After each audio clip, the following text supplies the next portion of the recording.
पहाड़ों पर गरीब बहू की अनोखी खेती और ढाबा। सुबह के समय गांव के कच्चे मकान में पूरा परिवार एक साथ बैठा हुआ है। माधव चारपाई पर तकिए के सहारे बैठा है और बाकी सभी उसके आसपास गहरी चिंता में खड़े हैं। पिताजी, भगवान का लाख लाख शुक्र है कि आपकी तबीयत अब पूरी तरह से ठीक हो गई है। आप पहले से बहुत बेहतर दिखाई दे रहे हैं। बेटा, तुम्हारे पिताजी की तबीयत ठीक तो हो गई है, लेकिन हमने तुम्हारे पिताजी के इलाज के लिए जो साहूकार से कर्जा लिया था उसका क्या होगा? माँ जी, कर्जा तो ठीक है, लेकिन उसके लिए जो हमने ये इकलौता मकान साहूकार के पास बेच दिया है उसका क्या? अब वो साहूकार कभी भी ये घर हमसे खाली करवा देगा, तब हम जाएंगे कहाँ? मेरी इस खराब बीमारी और लाचारी की वजह से तुम सब बच्चों को इतनी बड़ी परेशानी उठानी पड़ रही है भाई। अरे पिताजी, आपकी जान से ज्यादा कीमती हमारे लिए इस दुनिया में कुछ थोड़े ना है। घर तो हम दोबारा बना लेंगे।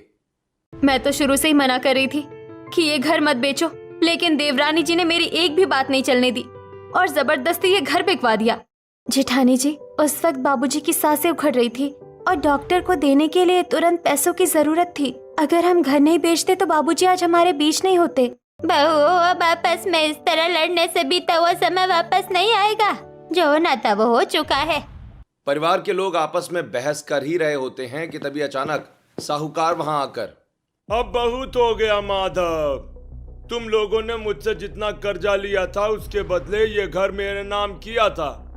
अब मैंने इस घर को एक दूसरे खरीदार को ऊंचे दामों में बेच दिया है, इसलिए तुम सब लोग तुरंत ये घर खाली कर दो। चलो। साहूकार जी, आप ऐसा गजब मत ढाइए। इस चिलचिलाती धूप में हम अपने इतने बड़े परिवार को लेकर कहाँ जाएंगे? कृपा करके हमें कुछ दिनों का मौका दे दो, हम कोई दूसरा ठिकाना ढूंढ लेंगे। देखो, मैंने तुम जैसे कंगालों का जिंदगी भर का ठेका थोड़ी लेकर रखा है जो तुम्हारी मिन्नतें सुनता रहूं। मुझे नए खरीदार को चाबी सौंपनी है। तुम अभी के अभी ये घर खाली करो और कहीं भी जाओ, उससे हमको कोई मतलब नहीं। साहूकार बिना कोई दया दिखाए वहां से चला जाता है। उसके जाते ही शांति सिर पकड़कर रोते हुए, हे भगवान, अब हम कहाँ जाएंगे? इस पूरे गांव में तो अब हमारा कोई ठिकाना ही नहीं बचा है। शांति, रोना बंद कर। एक जगह बची है जहाँ हम सब बिना किसी डर के जा सकते हैं। कहाँ दादी माँ? इस मुसीबत की घड़ी में भला ऐसी कौन सी जगह है जहाँ हम सब जाकर रह सकते हैं? हमें जल्दी बताइए। बेटा, बहुत साल पहले शिमला की ऊंची पहाड़ियों में हमारा एक पुराना टूटा फूटा पुश्तैनी मकान था, और सिर्फ मकान ही नहीं, वहाँ उन पहाड़ों पर हमारी अपनी खेती की जमीन भी थी। दादी माँ, अगर हमारा शिमला जैसी इतनी सुंदर जगह पर अपना घर और अपनी जमीन थी तो हम सब वहाँ से उसे छोड़कर इस गांव में क्यों आए थे? और आपने हमें पहले कभी इसके बारे में क्यों नहीं बताया? इसीलिए बेटा, क्योंकि वो जगह शापित थी। आसपास के गांव वाले कहते हैं कि वो बेहद मनहूस जगह है। शापित जगह? दादी माँ, ऐसा उस जमीन पर क्या हुआ था जो लोग उसे मनहूस कहते हैं? बेटा, वहाँ पहाड़ों से कभी अचानक काला धुआं उठता है तो कभी पूरी जमीन से धूल उड़ने लगती है। कभी कभी तो वहाँ से डरावनी आवाजें भी आती है। एक समय था जब वहाँ हमारी हरी भरी खेती थी, पर अचानक वो पूरी खेती बर्बाद हो गई। चारों तरफ धुआं और धूल उठने लगा, आवाजें आने लगी। इसी डर से हमने वो घर और जगह हमेशा के लिए छोड़ दी थी। माँ जी, मुझे भी वो पुरानी बातें याद है, लेकिन अब हमें वापस वही उसी जगह पर जाना पड़ेगा, क्योंकि यहाँ गांव में तो अब हमारा कोई ठिकाना बचा नहीं है। हाँ माँ जी, शांति बिल्कुल ठीक कह रही है। चाहे वो जगह शापित हो या मनहूस, कम से कम सिर छुपाने की जगह तो है। चलो, हम सब वहीं चलते हैं। पूरा परिवार अपना सामान पैक करता है और सब लोग स्टेशन की तरफ निकल जाते हैं। ट्रेन अपनी रफ्तार से दौड़ते हुए पहाड़ी रास्तों से गुजरती है और आखिरकार शिमला स्टेशन पर आकर रुकती है। ट्रेन से उतरते ही सेजल चारों तरफ देखकर खुशी से झूम उठती है। वाह, कितना अच्छा लग रहा है यहाँ। माँ, भैया देखो ना, मैं अपनी जिंदगी में पहली बार शिमला आई हूँ। ये तो बहुत ही ज्यादा सुंदर जगह है। ये ऊंची ऊंची पहाड़ियाँ कितनी खूबसूरत दिख रही है। हाँ बेटा, पहाड़ी इलाका है ना, इसलिए यहाँ का मौसम हमेशा बहुत अच्छा और एकदम ठंडा रहता है। हमेशा गांव जैसी गर्मी यहाँ बिल्कुल नहीं होती। आकाश और विकास भारी बक्से और सामान अपने कंधों पर उठा लेते हैं। पूरा परिवार दादी माँ के पीछे पीछे संकरी पहाड़ी पगडंडियों पर पैदल चलना शुरू कर देता है।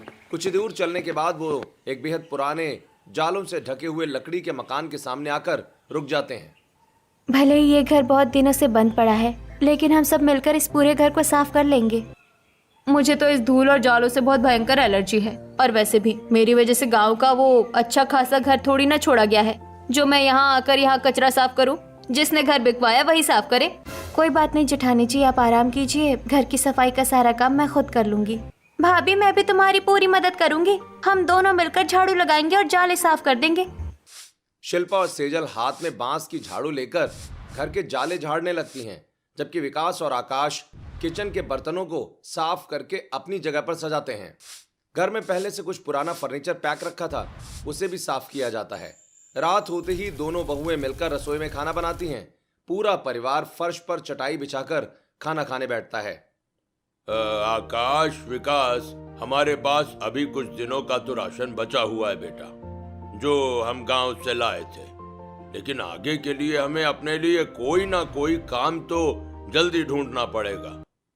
हाँ बेटा, कल सुबह होते ही तुम दोनों भाई बाहर निकलो और कोई नौकरी या मजदूरी का काम ढूंढो। और दादी माँ, वो जो हमारा पुराना खेत है जिसके बारे में आप बात कर रही थी, वो मुझे भी देखना है।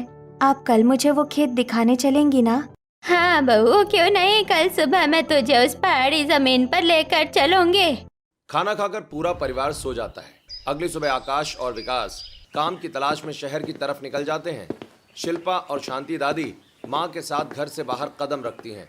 तभी रास्ते में गांव की दो औरतें गंगा और जमुना उन्हें देखकर, अरे सविता बहन, शांति, तुम लोग इतने सालों बाद अचानक यहाँ वापस आ गए। हमें तो अपनी आंखों पर यकीन ही नहीं हो रहा है। हाँ गंगा बहन, गांव में थोड़ी मुसीबत आ गई थी, इसीलिए हमें अपना वो घर छोड़ना पड़ा और हम वापस अपने इसी पुराने ठिकाने पर आ गए। शांति बहन, तुम्हारी वो शापित जमीन तो अभी भी बिल्कुल वैसी ही वीरान पड़ी है। उधर तो पूरे इलाके का कोई भी इंसान भूल कर भी नहीं जाता है। आंटी, क्या आज भी उस जमीन पर वही सब होता है जो बरसों पहले होता था? हाँ बहू, अब आवाजें तो नहीं आती है, लेकिन वो काला धुआं और धूल तो अभी भी वैसी ही उठती है। वो इतनी ज्यादा डरावनी और मनहूस जगह है कि उधर गांव का कोई पशु भी नहीं जाता। तुम लोग भी उधर जाने की गलती मत करना। अच्छा बहन, अब हम चलते हैं। गंगा और जमुना वहां से चली जाती हैं।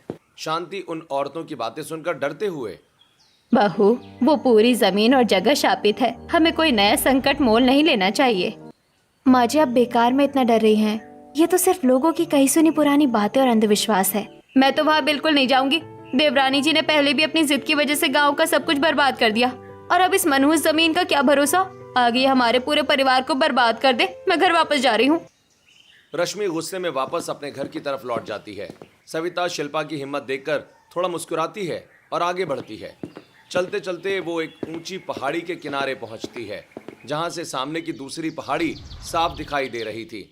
दोनों पहाड़ियों के बीच एक गहरा गड्ढा था, जिसे जोड़ने के लिए रस्सी और लकड़ियों से बना एक बहुत ही पुराना पुल हवा में झूल रहा था। बेटा, ये जो सामने पहाड़ी दिख रही है, हमें वही जाना है। पर ये जो रस्सी और लकड़ियों का पुल है ना, इसे पार करके ही वहाँ जाना पड़ेगा। कोई बात नहीं दादी माँ, आप मेरा हाथ पकड़िए, हम इसे पार कर लेंगे।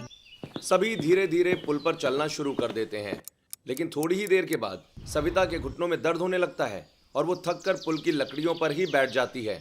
तब रश्मि शिल्पा पुल के किनारे खड़े होकर नीचे झांकते हुए, माँ जी जरा नीचे देखिए, यहाँ पर पानी के लिए एक बहुत ही सुंदर प्राकृतिक झील फूटी हुई है और वहाँ चट्टानों के बीच से लगातार पानी रिस रहा है। हाँ बहू, चलो अब मेरी थकान थोड़ी कम हो गई है, अब पुल पार करते हैं। तीनों मिलकर धीरे धीरे उस पुल को पार करती हैं और दूसरी तरफ पहाड़ी जमीन पर पहुंच जाती हैं। वहाँ चारों तरफ सिर्फ पथरीली और ऊबड़ खाबड़ सीढ़ीदार पहाड़ियाँ थीं, जिन पर सूखी घास उगी हुई थी। शिल्पा जमीन को देखकर परेशान होते हुए, दादी माँ, ये कैसी जगह है? ये तो कोई समतल खेत नहीं बल्कि पूरी तरह से ऊंची नीची पहाड़ है। यहाँ भला कोई खेती कैसे कर सकता है? बेटा, पहाड़ों पर हमारे मैदानी इलाकों जैसे समतल खेत नहीं होते। इन ऊंचे ऊंचे पहाड़ों को ही काट काट कर इन पर सीढ़ीदार खेत बनाकर खेती की जाती है। पुराने जमाने में हमने भी यही किया था। अच्छा, तो पहाड़ों को काट कर ब्लॉक्स बनाए जाते हैं। दादी माँ, माँ जी, मैं इसी शापित जमीन पर दोबारा खेती करके दिखाऊंगी। क्या बोल रही है तू शिल्पा, होश में तो है? यहाँ इस पथरीली पहाड़ी पर खेती करना कोई आसान काम नहीं है। तो खुद सोच, यहाँ इतनी ऊंचाई पर तू पानी कहाँ से लाएगी, कैसे तू अच्छी मिट्टी की व्यवस्था करेगी और कैसे तू अकेले क्या क्या करेगी। ये लड़की अपने आप को इस दुनिया में सबसे ज्यादा होशियार समझती है। यहाँ कोई खेती वेती नहीं होने वाली, सब बंजर हो चुका है। तू चुपचाप चल और हमारे साथ वापस घर चल। फिर वो तीनों पुल पार करके अपने घर लौट आती हैं। थोड़ी देर के बाद आकाश और विकास भी घर आ जाते हैं। माधव उन दोनों से, आ गए तुम लोग? आकाश, विकास, तुम दोनों बताओ क्या हुआ? शहर में आज कोई काम वाम मिला क्या तुम लोगों को? हाँ? नहीं बाबूजी, आज तो पूरे दिन भटकने के बाद भी कहीं कोई काम नहीं मिला। शहर में हमें कोई भी नहीं पहचानता और लोग हमारी इस हालत को देखकर हमें आतंकवादी समझकर काम देने से साफ मना कर रहे हैं। ठीक है बेटा, तुम दोनों हिम्मत मत हारो, परेशान मत हो। जब भगवान ने यहाँ तक पहुँचाया है तो आगे का कोई ना कोई रास्ता तो निकल ही जाएगा। बाबूजी, मैं आज ही दादी के साथ अपनी पुश्तैनी जमीन देख कर आई हूँ। मैंने पूरे खेत देखे हैं और मैंने फैसला किया है कि मैं वहाँ पहाड़ों पर अपनी सब्जियों की खेती करूँगी। ठीक है शिल्पा, अगर तुम्हें अपने हुनर पर पूरा भरोसा है तो तुम जरूर कोशिश करो। रात बीतती है। अगली सुबह आकाश और विकास दोबारा काम की तलाश में घर से बाहर निकल जाते हैं। रश्मि किचन में बर्तन साफ कर रही होती है। शिल्पा कुदाल, फावड़ा और गैती लेकर घर से निकलती है। तभी शांति, बेटा, तू इतनी चिलचिलाती धूप में अकेली कहाँ जा रही है? रुक, मैं भी तेरे साथ चलती हूँ। रश्मि बेटा, तू भी हमारे साथ चल। माँ जी, मुझे घर का बहुत सारा काम है, इसलिए मैं तो खेत पर बिल्कुल नहीं जा सकती। आप दोनों ही जाइए। शांति शिल्पा के साथ कुदाल उठाकर खेत की तरफ चल देती है। बहू और सास पुल पार करके पहाड़ी खेत पर पहुंचती हैं। वहां खेत के किनारे काली मिट्टी के बहुत ऊंचे ऊंचे टीले बने हुए थे। शिल्पा टीले के पास जाकर काली मिट्टी को अपने हाथों से छूते हुए, माँ जी, जरा इस मिट्टी को देखो, ये कितनी ज्यादा उपजाऊ और सौंधी लग रही है। इसी मिट्टी को हम अपने इन सीढ़ीदार खेतों में यूज करेंगे, इससे हमारी फसल बहुत अच्छी होगी। अब शिल्पा और शांति मिलकर कुदाल से टीले की मिट्टी को खोदने लगती हैं। वहां पहाड़ों पर जो सीढ़ीदार खेत बने हुए थे, उनमें जमी सूखी घास और झाड़ियों की साफ सफाई करने लगती हैं। उसके बाद टीले की काली मिट्टी को गमले में भर भर कर उन ब्लॉक्स पर डाल देती हैं। तब शांति, बेटा, खेत तो सचमुच बहुत सुंदर तैयार हो गया है। ये ले बेटा, ये पोटली संभाल। मैं गांव का घर छोड़ते समय वहाँ से कुछ अच्छी सब्जियों के बीज साथ लाई थी। ये ले, इन्हें इस मिट्टी में बो दे। अरे वाह माँ जी, आप तो सचमुच बहुत प्यारी है। आपने मेरी इतनी बड़ी चिंता दूर कर दी। मैं अभी इन सारे बीजों को इस मिट्टी में बो देती हूँ। शिल्पा बिना देर किए उन सीढ़ीदार खेतों के अलग अलग ब्लॉक्स में सब्जियों के बीज बोना शुरू कर देती है। वो कहीं पर हरी मिर्च, कहीं पर हरा धनिया, कहीं पर टमाटर, कहीं भुट्टे, कहीं तुरई, कहीं भिंडी, तो कहीं लौकी के बीज बहुत ही करीने से बो देती है। माँ जी, सब्जी और मसालों के सारे बीज तो हमने इस काली मिट्टी में अच्छे से बो दिए हैं, लेकिन अब सबसे बड़ी समस्या ये है कि इन बीजों को बड़ा करने के लिए पानी की बहुत सख्त जरूरत है। इस पहाड़ी पर पानी कहाँ से आएगा? वही तो मैं सोच रही हूँ बेटा, यहाँ इतनी ऊंचाई पर पानी का कोई कुआं या हैंडपंप भी नहीं है। बिना पानी के ये सारे बीज इस धूप में जलकर राख हो जाएंगे। शिल्पा परेशान होकर यहाँ वहाँ देख रही थी कि तभी उसे कुछ याद आता है। वो खुश होकर अपनी सास से, माँ जी, जब उस दिन हम सब पहली बार इस पुल से आ रहे थे तो मैंने देखा था कि उस पुल के ठीक नीचे पत्थरों के बीच पानी की एक झील है। हम वहीं से पानी का इंतजाम करेंगे। शिल्पा हाथ में कुदाल लेती है और उस झूलते हुए पुल के पास जाती है, जहाँ से नीचे उतरने का एक सकरा पथरीला रास्ता बना हुआ था। वो धीरे धीरे नीचे उतरती है और उस जगह पर पहुंच जाती है जहाँ से पानी रिस रहा था। वो अपनी पूरी ताकत से कुदाल को उस चट्टान पर मारती है। कुदाल मारते ही वहाँ बरसों से बंद पड़ी एक गुप्त पानी की झील फूट पड़ती है और बहुत तेज प्रेशर से पानी बाहर आने लगता है। पानी की धार को इतनी तेज से निकलता देख शांति और शिल्पा दोनों खुश हो जाते हैं। देखिए माँ जी, मैंने कहा था ना कि यहाँ पानी जरूर मिलेगा। पानी बहुत तेज प्रेशर से आ रहा है। बस माँ जी, इसी पानी में हम पाइप लगाएंगे तो प्रेशर की वजह से पानी अपने आप ऊपर हमारे खेतों तक पहुँच जाएगा। लेकिन इतना लंबा पाइप हम यहाँ पहाड़ों के बीच लगाएंगे कैसे? माँ जी, आप फिक्र मत कीजिए, हमारे पास गांव वाला पुराना पाइप रखा हुआ है, हम उसी का इस्तेमाल करेंगे। चलिए अब घर चलते हैं, शाम होने वाली है। दोनों खुश होते हुए घर वापस आ जाते हैं, जहाँ आकाश और विकास पहले से ही बैठे बातें कर रहे होते हैं। बाबूजी, माँ, आज हमारे लिए एक अच्छी खबर है। हमें शहर में जो बाहर से आने वाले टूरिस्ट होते हैं ना, उनके भारी बैग्स और सामान उठाने की मजदूरी का काम मिल गया है।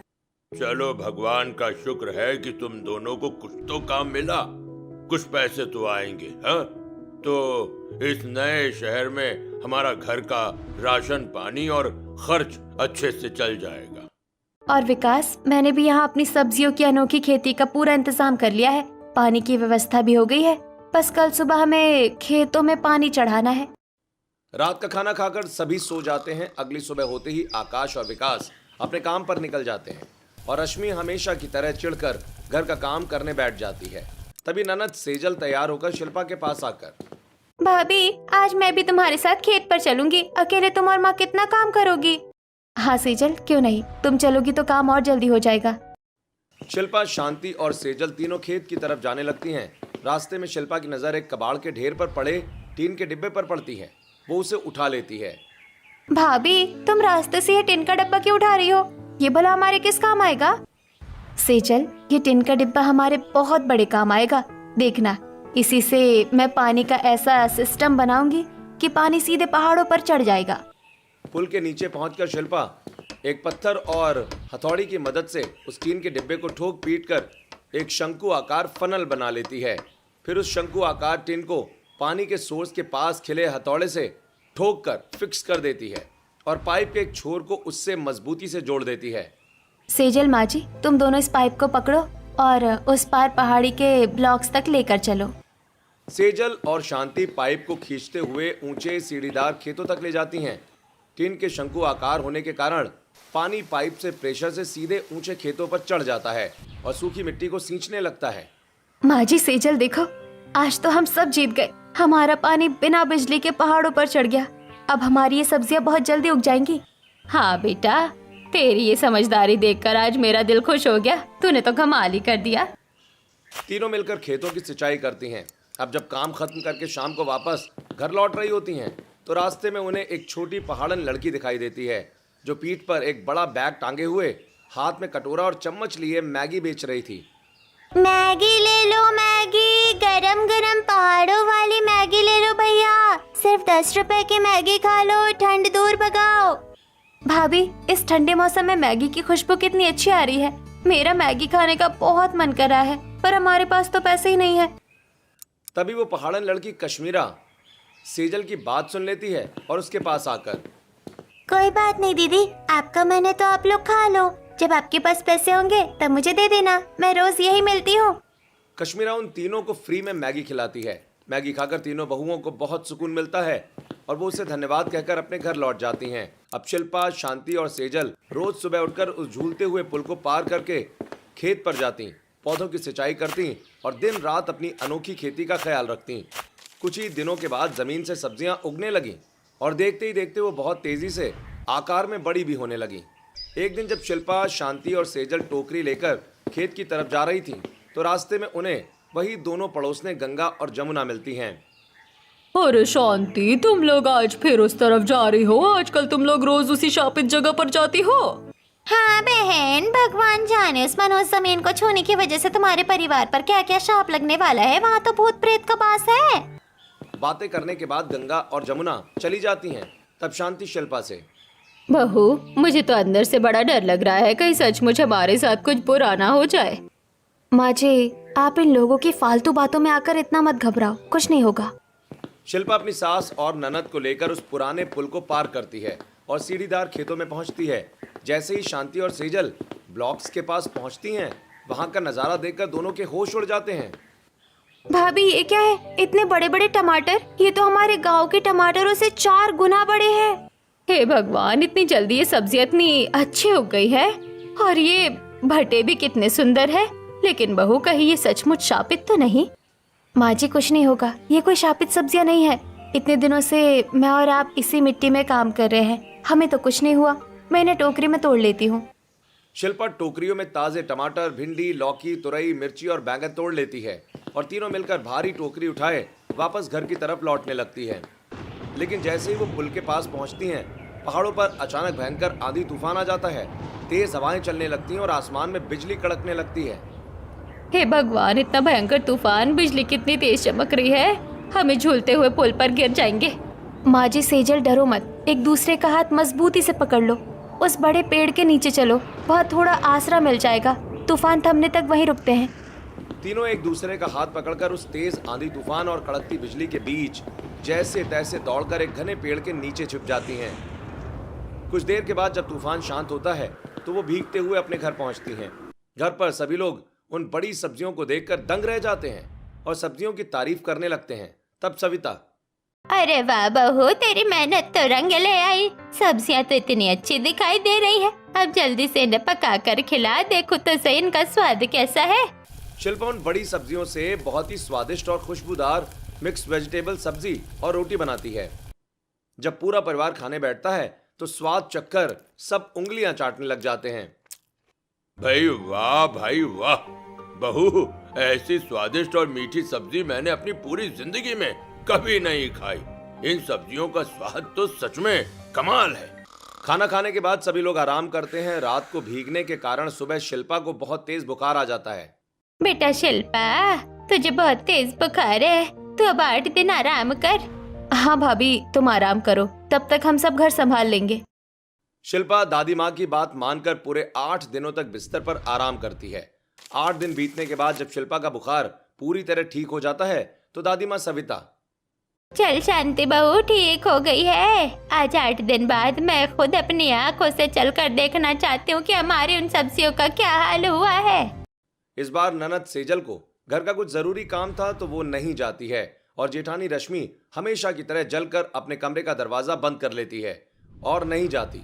दादी माँ सविता, सास शांति और शिल्पा तीनों टोकरियां लेकर उस पुराने झूलते हुए पुल को पार करके खेत पर पहुंचती हैं। जैसे ही वो ब्लॉक्स के पास खड़ी होती हैं, तीनों के मुंह से चीख निकल पड़ती है।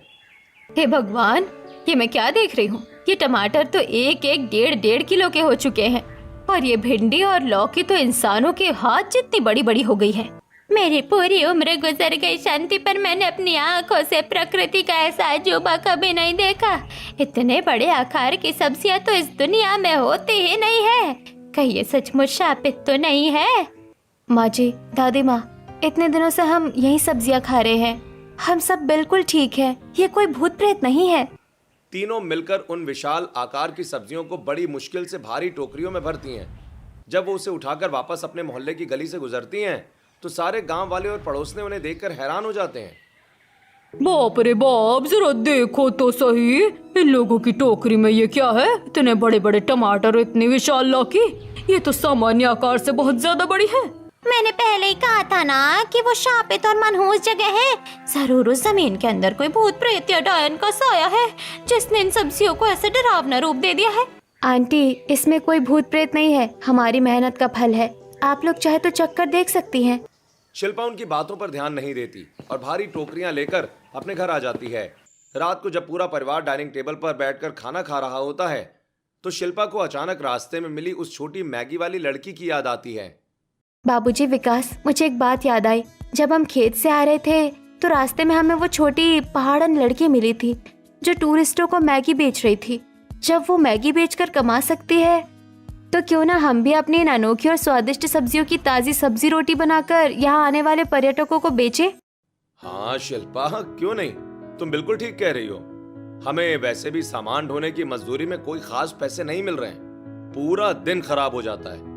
अगर हम ये खाने का काम शुरू करेंगे तो कमाई भी अच्छी होगी। अगले दिन सुबह शिल्पा उन विशाल और स्वादिष्ट सब्जियों को काटकर बहुत ही टेस्टी सब्जी बनाती है और गर्मा गर्म रोटियां सेककर उन्हें बड़े टिफिन के डिब्बों में पैक कर लेती है। विकास और आकाश, शिल्पा और सेजल उस खाने को लेकर पहाड़ी रास्ते पर पर्यटकों के पास जाते हैं। तभी रास्ते में उन्हें वो छोटी मैगी वाली लड़की मिलती है। अरे दीदी, आज आप लोग अपनी टोकरी में ये क्या लेकर आए हो? बहुत अच्छी खुशबू आ रही है। बेटा, हमने अपने खेत की ताजी सब्जियों से सब्जी रोटी बनाई है। हम इसे यहाँ पर्यटकों को बेचने आए हैं। अरे वाह, ये तो बहुत अच्छी बात है। चलो, आज मैं भी आपके साथ खड़े होकर आपकी ये सब्जी रोटी बिकवाने में मदद करूँगी। वो छोटी लड़की पर्यटकों को आवाज लगाने लगती है। थोड़ी देर में कुछ ग्राहक इकट्ठा हो जाते हैं। तब कश्मीरा उनसे, भैया, मैगी के साथ साथ आज इनकी स्वादिष्ट पहाड़ी सब्जी रोटी भी खाकर देखो, बहुत मजा आएगा। पर्यटक वो खाना लेकर खाते हैं और उन्हें वो खाना इतना पसंद आता है कि देखते ही देखते कुछ ही घंटों में उनकी सारी सब्जी रोटी बिक जाती है। अगले 2 दिनों में पर्यटकों के बीच उनकी सब्जी रोटी की भयंकर डिमांड बढ़ जाती है। ये देखकर आकाश और विकास खुश हो जाते हैं। अरे शिल्पा, आज तो कमाल हो गया। हमारे पास कल के लिए बहुत सारे एडवांस ऑर्डर आ चुके हैं। अब तो तुम्हारे साथ तुम्हारे उस अनोखे खेत पर हम भी चलना चाहते हैं भाई। अगले दिन पूरा परिवार एक साथ पहली बार उस झूलते हुए पुल को पार करके खेत पर पहुंचता है। जब वो वहां उन विशाल टमाटरों और हरी भरी बड़ी बड़ी सब्जियों से लदा हुआ खेत देखते हैं तो सभी की आंखें फटी की फटी रह जाती हैं। अरे शिल्पा, मुझे अपनी आंखों पर यकीन ही नहीं हो रहा। इतनी बड़ी बड़ी सब्जियां। तुमने तो इस वीरान पहाड़ी को सचमुच सोने की खान बना दिया यार। हमें अब यहाँ पर्यटकों के लिए एक बड़ा ढाबा खोलना चाहिए। भैया, ढाबा खोलने के लिए हमारे पास लकड़ी या सीमेंट के पैसे तो नहीं है, लेकिन मुझे पता है कि यहाँ पास ही घाटी में बांस का बहुत बड़ा जंगल है। हम वहीं से बांस काट कर ला सकते हैं। पूरा परिवार इस बात पर सहमत हो जाता है। अगले कुछ दिनों तक आकाश और विकास बांस के जंगल से मोटे मोटे बांस काट कर लाते हैं। फिर वो उन बांसों की बारीक बारीक शिल्पियां बनाते हैं और उन्हें आपस में मजबूती से बांध बांध कर पहाड़ी के किनारे एक बहुत ही सुंदर और पारंपरिक बांस का ढाबा तैयार कर लेते हैं। ढाबा शुरू होते ही वहां पर्यटकों की भारी भीड़ उमड़ पड़ती है। भाभी को देखकर कश्मीरा खुश होते हुए, अरे वो तो बहुत सुंदर है दीदी, आज मैं भी आप लोगों के साथ यही काम करूंगी। ढाबा शुरू हो जाता है और ग्राहक आने लगते हैं। कुछ ही दिनों के बाद ढाबे का नजारा अंदर से देखने लायक था। शिल्पा और शांति रसोई में बड़े बर्तनों में कुकिंग कर रही थी। दादी माँ सविता गल्ले के काउंटर पर बैठी पैसे संभाल रही थी। रश्मि अपनी मर्जी से ग्राहकों को खाना सर्व कर रही थी। सेजल भी काम में हाथ बटा रही थी और माधव बड़े आदर से ग्राहकों से ऑर्डर ले रहे थे।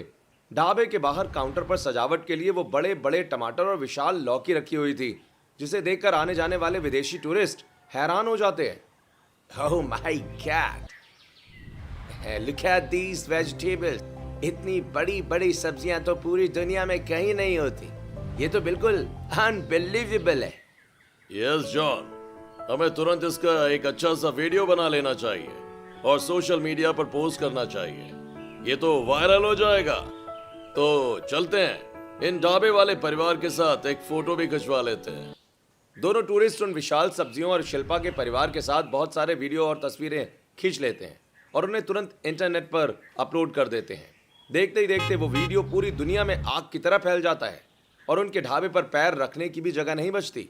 रात हो जाती है, ढाबा बंद करने का समय आ जाता है। तब माधव, चलो बच्चों, रात के 11 बज गए हैं, अब ढाबा बंद करो। हाँ बाबूजी, हमारा ढाबा तो शहर का सबसे नंबर 1 ढाबा बन गया है। आज तो पैर दुख गए ग्राहकों को खाना खिलाते खिलाते।